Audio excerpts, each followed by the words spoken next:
Welcome back to the channel and welcome back to the Toyota Supra.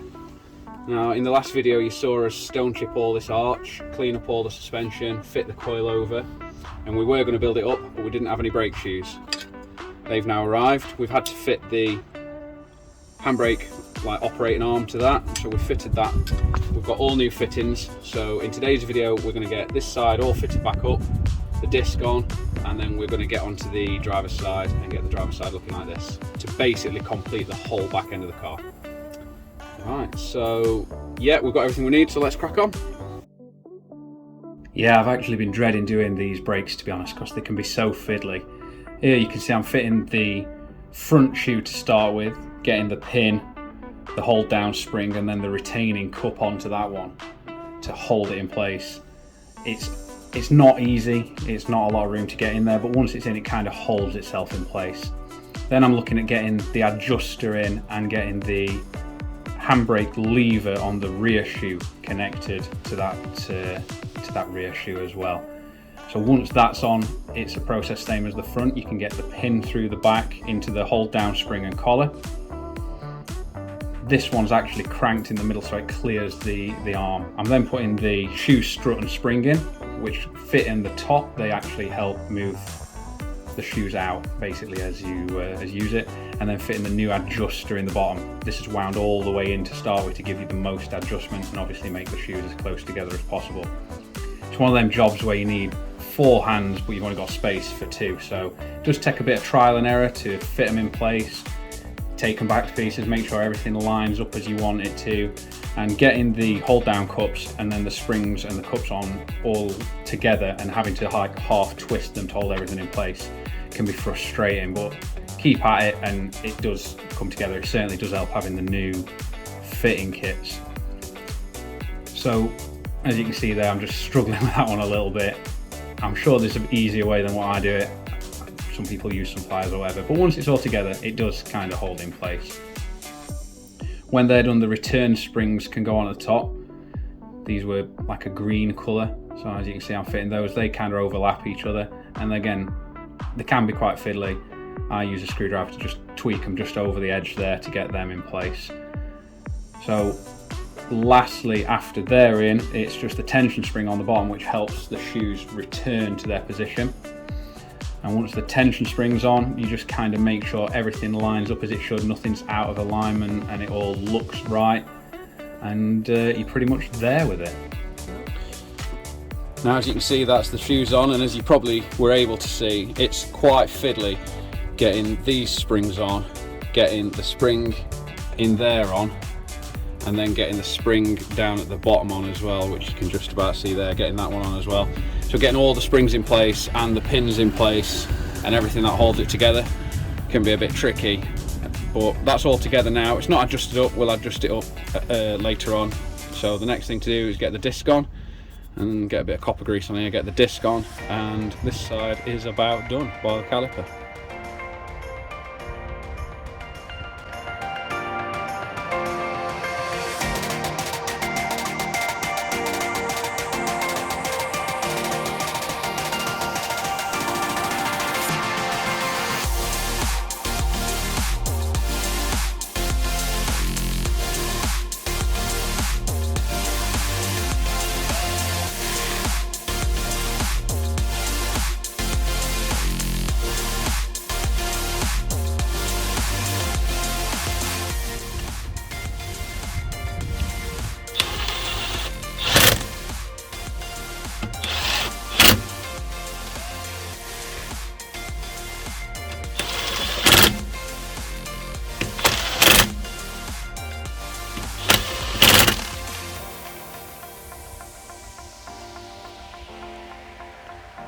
So that's this side as done as we want it for now. Obviously we've got to do the caliper, but we've got a bit of a plan for those which you'll see later, and we'll also fit the braided hoses at the same time. So that's it for this side, and now we're going to basically just repeat this process exactly on the driver's side. So let's have a look at that.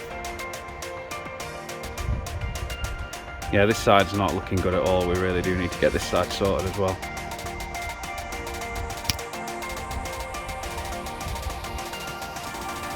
Right, that's much better.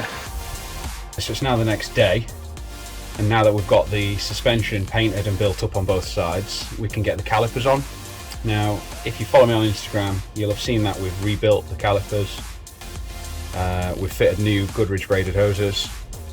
We've got new pads and everything ready to fit. So we'll get the pads fitted today. Quite an easy job for the fitting the calipers and hoses. You've got two 14mm bolts that hold the caliper carrier on. And then the caliper carrier, as you can see here, moves on the slider. So you've got to make sure your sliders are really clean, because we will put a bit of grease on there as well. The sliders are known to seize, and obviously then the caliper can't move, so then you get sticky brakes. But yeah, so you've got two 12s that hold the caliper carrier onto the hub of the car. That doesn't get held on by anything at the top, and at the bottom there you've got, I believe it's a 12mm, like a long bolt that goes in there. That one. And then your calipers on. Then you can, before you put that on, you can put your pads and your fitting kits in, which we'll do. And then we've got two clips to hold the brake line in, get the brake line connected. Quite an easy job, this one. Shouldn't take too long to get both sides calipers on and everything. So let's get that done, and then we can move on to the front of the car finally.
So that's the caliper fitted and looking good.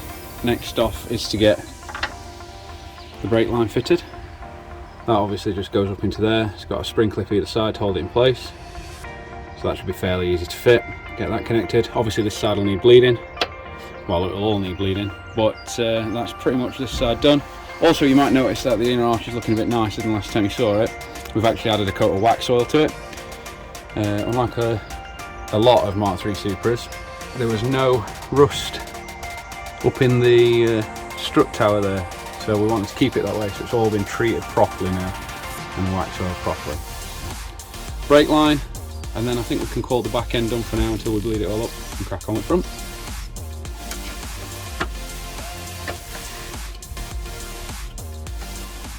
And that's it.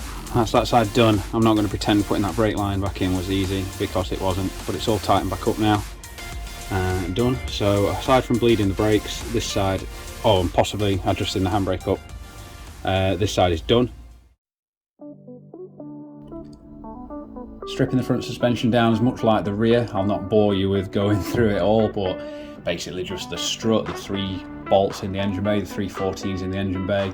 You've got to take the actual upper wishbone off on the front, as you can see, to get enough clearance to get the strut out, but then it's much the same. So it's caliper, caliper carrier, disc, strut with the spring, etc. Get it all off. I've took the arch liner off on this side as well, just so we can clean it up. We'll get it cleaned, sealed, painted and put back together.